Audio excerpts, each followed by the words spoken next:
কল্যাণী আসু, তোমার পত্র পেয়েছি সেদিন নববর্ষার নবঘন সিক্ত প্রভাতে। মেঘমেদুর গগনে সেদিন অশান্ত ধারায় বাড়ি ঝরছিল। 15 বছর আগে এমনি এক আষাঢ়ে এমনি এক বাড়িধারায় প্লাবন নেমেছিল, তা তুমিও হয়তো স্মরণ করতে পারো। আষাঢ়ের নব মেঘপুঞ্জকে আমার নমস্কার। এই মেঘদূত বিরহী যক্ষের বাণী বহন করে নিয়ে গিয়েছিল কালিদাসের যুগে রেবা নদীর তীরে মালবিকার দেশে তার প্রিয়ার কাছে। এই মেঘপুঞ্জের আশীর্বাণী আমার জীবনে এনে দেয় চরম বেদনার সঞ্চার। এই আশার আমায় কল্পনার স্বর্গলোক থেকে টেনে ভাসিয়ে দিয়েছে বেদনার অনন্ত স্রোতে। যাক, তোমার অনুযোগের অভিযোগের উত্তর দেই। তুমি বিশ্বাস করো, আমি যা লিখছি তা সত্য। লোকের মুখে শোনা কথা দিয়ে যদি আমার মূর্তির কল্পনা করে থাকো, তাহলে আমায় ভুল বুঝবে, আর তা মিথ্যা। তোমার উপর আমি কোনো জিঘাংসা পোষণ করি না, এ আমি সকল অন্তর দিয়ে বলছি। আমার অন্তর্যামী জানেন তোমার জন্য আমার হৃদয়ে কি গভীর ক্ষত, কি অসীম বেদনা। কিন্তু সে বেদনার আগুনে আমিই পুড়েছি, তা দিয়ে তোমায় কোনোদিন দগ্ধ করতে চাইনি।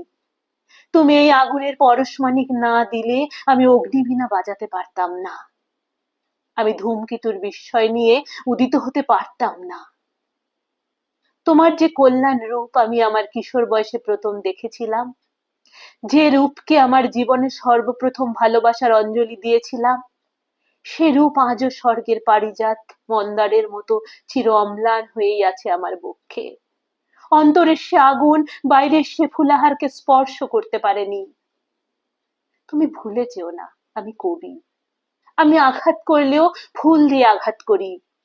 অসুন্দর কুৎসিতের সাধনা আমার নয়।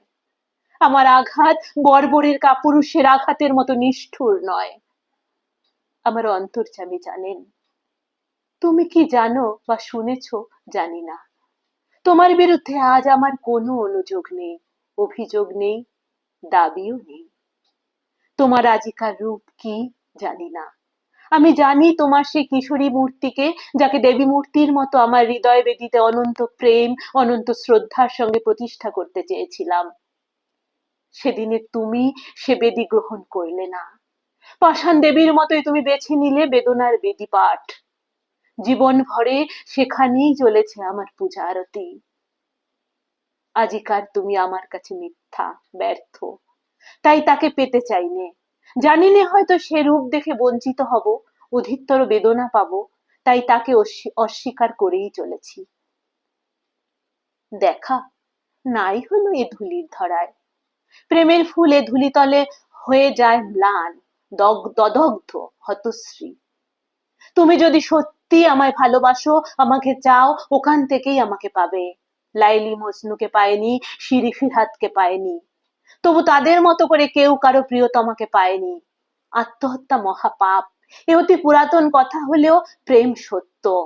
আত্মা অবিনশ্বর, আত্মাকে কেউ হত্যা করতে পারে না। প্রেমের সোনার কাঠের স্পর্শ যদি পেয়ে থাকো, তাহলে তোমার মতো ভাগ্যবতী আর কে আছে? তারই মায়ার স্পর্শে তোমার সকল কিছু আলোয় আলোময় হয়ে উঠবে। দুঃখ নিয়ে এক ঘর থেকে অন্য ঘরে গেলেই সেই দুঃখের অবসান হয় না। মানুষ ইচ্ছা করলে সাধনা দিয়ে, তপস্যা দিয়ে ভুলকে ভুল রূপে ফুটিয়ে তুলতে পারে। যদি কোনো ভুল করে থাকো জীবনে, এই জীবনেই তাকে সংশোধন করে যেতে হবে। তবেই পাবে আনন্দ মুক্তি, তবেই হবে সর্ব দুঃখের অবসান। নিজেকে উন্নত করতে চেষ্টা করো, স্বয়ং বিধাতা তোমার সহায় হবেন।